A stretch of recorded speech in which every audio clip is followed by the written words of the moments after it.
Good morning, students. Students, please take out your English textbook to page number 64, chapter number 3.3, A Crow in the House.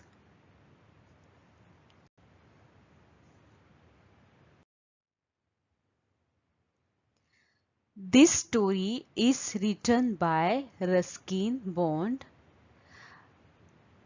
Ruskin Bond writes very nice and very interesting stories. He is an Indian author of British descent.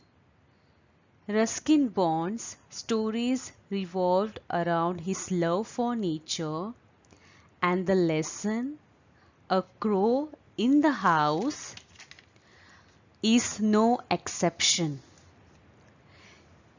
In this chapter, Ruskin Bond, who is a narrator, talks about a crow named Caesar. This Caesar is being found by Ruskin Bond and his grandfather on the road in a very bad condition. Okay?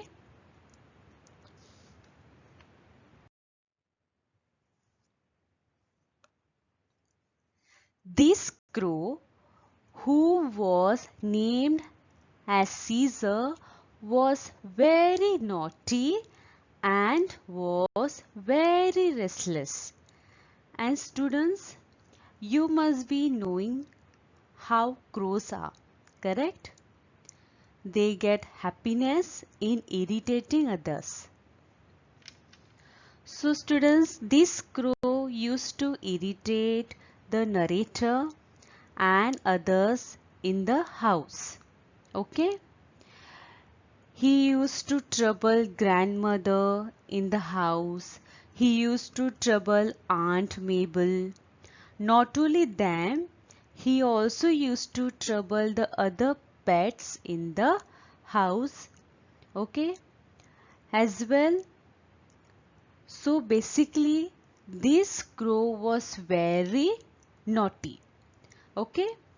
And because of his naughtiness, because of his naughty behavior, one day it led to his death. Okay? So now let's start with the lesson. Okay?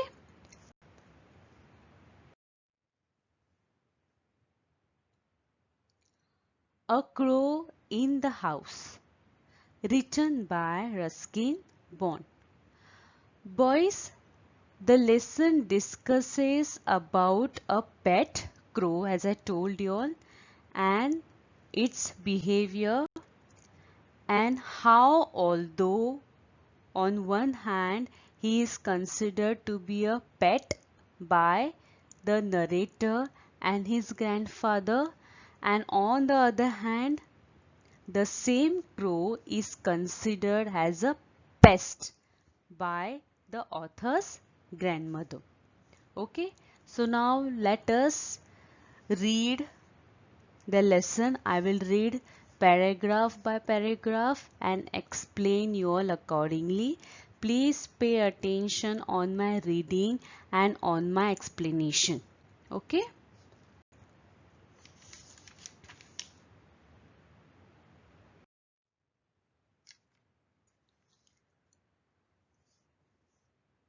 The young crow had fallen from its nest and was fluttering about on the road, in danger of being crushed by a cart or a tonga or seized by a cat. When I picked it up and brought it home, it was in a sorry condition, beak gapping and head dropping, and we did not expect it to live. But grandfather and I did our best to bring it round.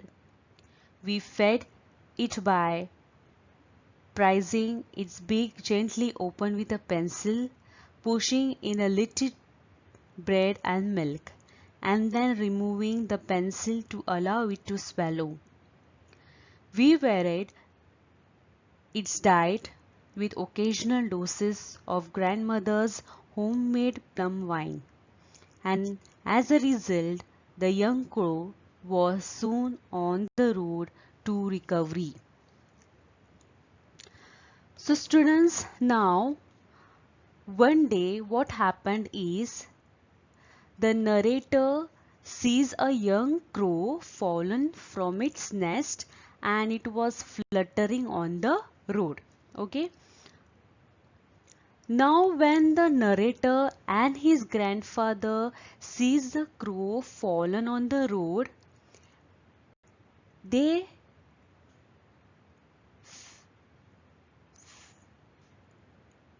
felt that if they do not pick it up, either some moving vehicle or some tonga would crush it down to death.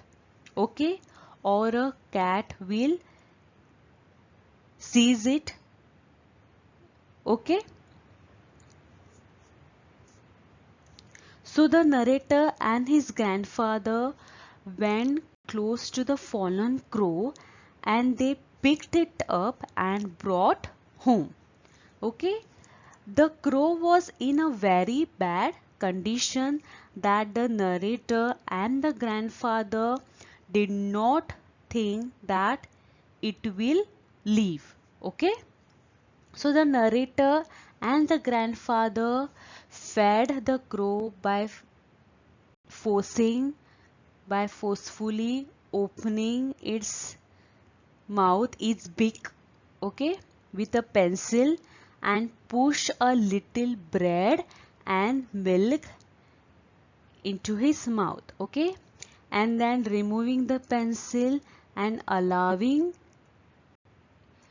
the crow to swallow, okay, and this is done for several days by giving various food to eat. Okay, by giving they also gave grandmother's homemade plum wine to the crow. Okay, and that is how slowly this little crow was recovered. Okay, so this is what is there in this paragraph. Let's move on to the next paragraph.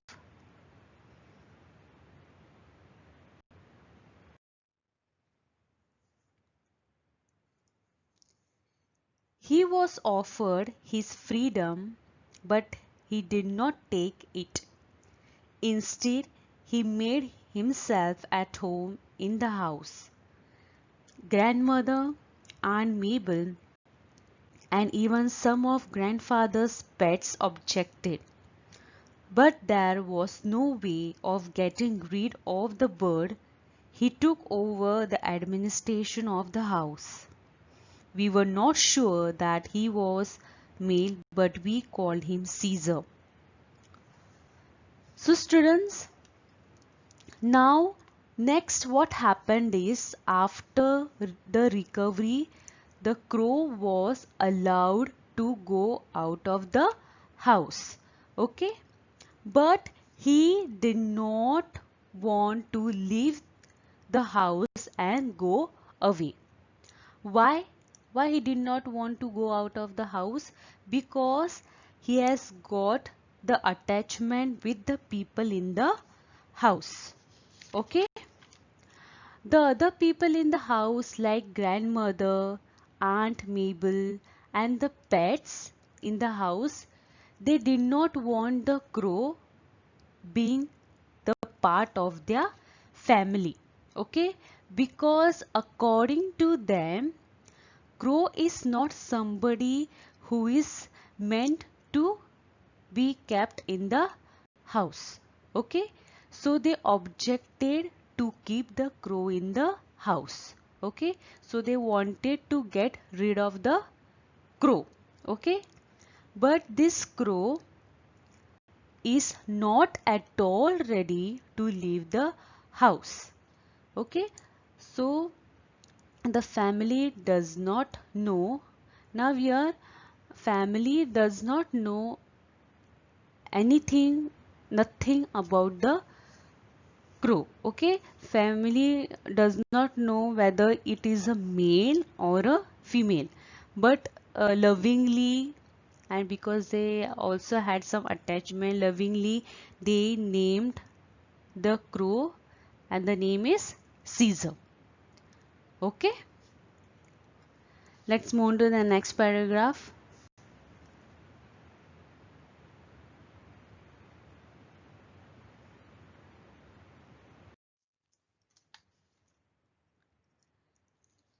Before long, Caesar was joining us at meal times.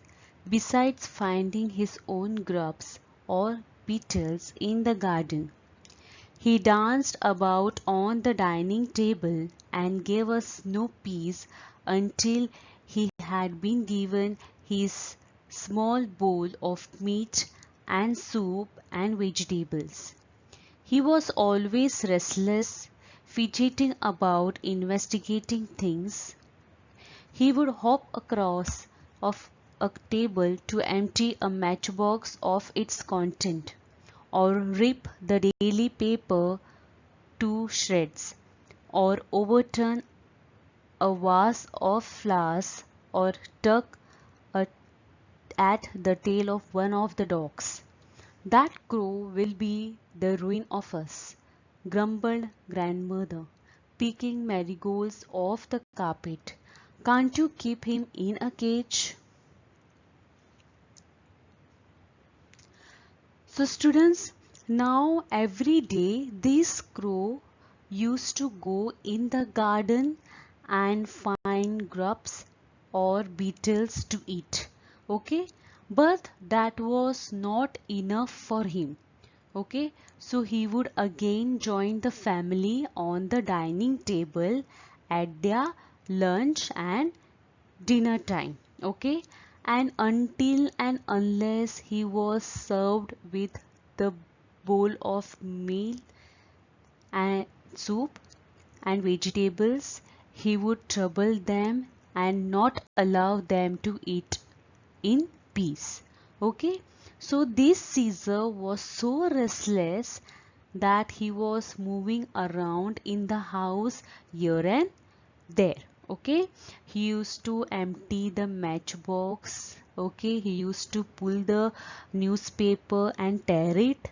Okay, he used to overturn the vase of flowers, and also he used to pull the tail of the dog. Okay, so this crow was very restless and mischievous crow. Okay, because of this kind because of this kind of behavior, grandmother used to get very angry with this Caesar.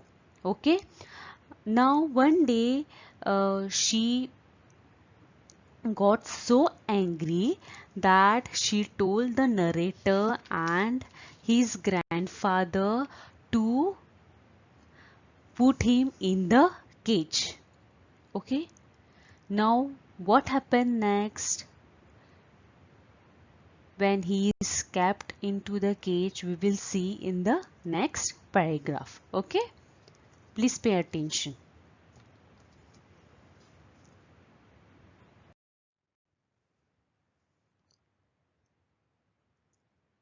We did try keeping Caesar in cage, but he was so angry and objected with such fierce carving and flapping that it was better for our nerves and peace of mind to give him the run of the house. He did not show any inclination to join the other crows in the banyan tree. Grandfather said this was because he was really a jungle crow, a raven of sorts, and probably felt a little contemptuous of very ordinary carrion crows. But it seemed to be that Caesar, having grown used to living with humans on equal terms, had become snobbish and did not wish to mix with his own kind. He would even squabble with Harold the Hornbill. Perching on top of Harold's cage, he would peck at the big bird's feet, whereupon Harold would swear and scold and try to catch Caesar through the bars.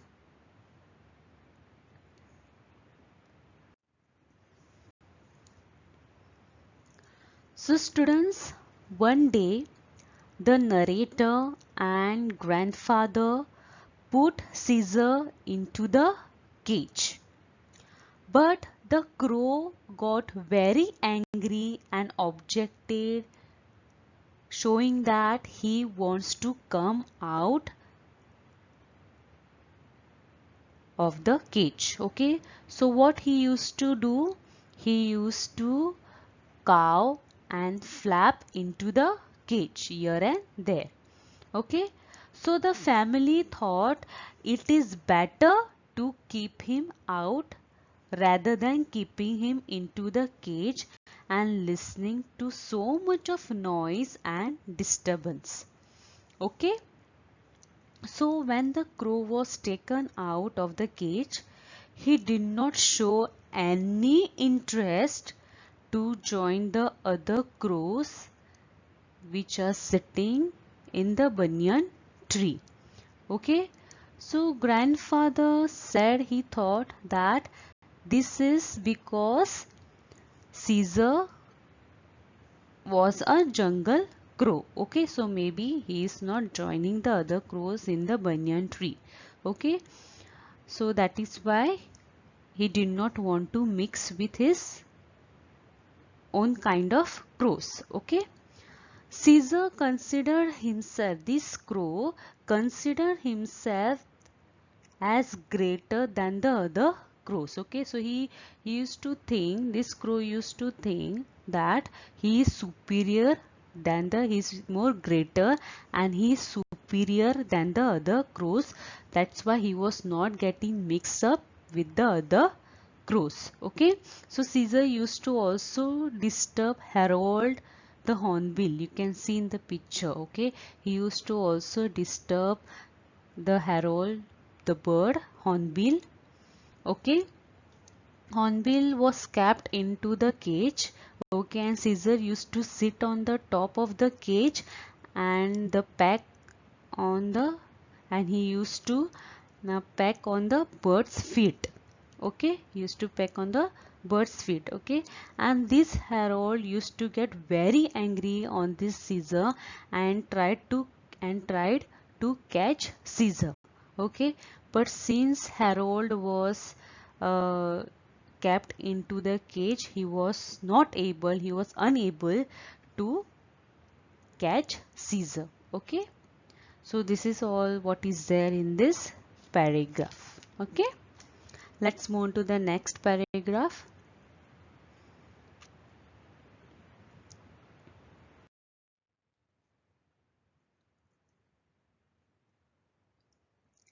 In time, Caesar learned to talk a little as ravens sometimes do in cracked, throaty voice. He would sit for hours outside the window, banging on the glass with his beak and calling, "Hello, hello." He seemed to recognize the click of the gate when I came home from school and would come to the door with a hop, skip and jump saying, "Hello, hello." I had also taught him to sit on my arm and say, "Kiss, kiss," while he placed his head gently against my mouth. Okay, so students, as time passed by, Caesar learned to talk a little in a throaty voice. Okay, Caesar used to sit outside the window and bang on the glass with his beak and used to say hello, hello, okay, in his throaty voice, okay. When the narrator used to come home from school, what this Caesar used to do? Caesar used to say hello, hello, okay. Caesar would sit on the arms of the narrator and say kiss kiss also, okay. And he used to place his head against the mouth of the narrator, okay. You can see in the picture the same way Caesar used to place his head against the mouth of the narrator for a kiss, okay. Now let's move on to the next paragraph.